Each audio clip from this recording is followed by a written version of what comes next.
They called it the Scramble for Africa. European flags swallowed whole kingdoms, fast, ruthless, without mercy. Lines were drawn with ink, arrogance, and blood. But one empire stood alone: Ethiopia. Ethiopia stood tall and refused to bow. In the late 1800s, Europe was drunk with conquest. From Cairo to Cape Town, Africa was being devoured. Britain, France, Belgium, Germany. And then there was Italy, a young, restless empire late to the colonial feast, hungry to prove itself. So Italy turned its eyes to the east, to the ancient mountains, to the Horn of Africa, to Ethiopia. Then came Menelik II.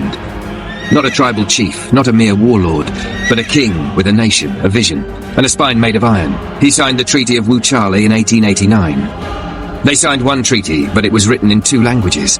In the Ethiopian language it said Ethiopia would stay independent, but in Italian it said Italy would control Ethiopia. It was a trap. They claimed Ethiopia was now under their control.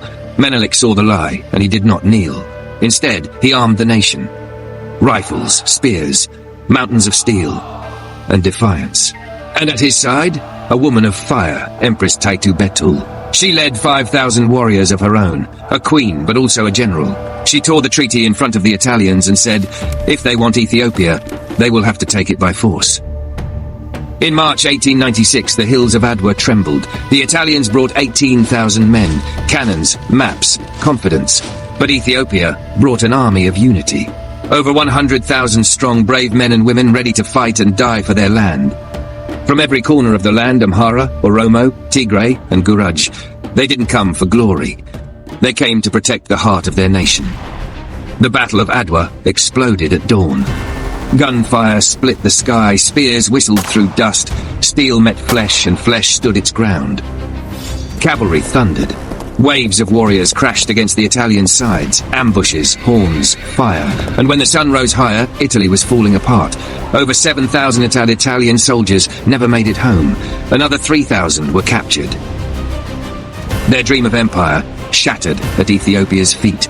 For the first time in modern history, an African empire had defeated a European one on the battlefield. Menelik and Taytu returned not just as rulers, but as symbols. The victory at Adwa echoed through black nations everywhere. In Nigeria, in Ghana, in the Caribbean, they whispered, if Ethiopia can rise, so can we. Today, Ethiopia stands as the only African nation never colonized. Because in 1896, when the empire came with chains, the mountains answered with fire. This is the legacy of Adwa.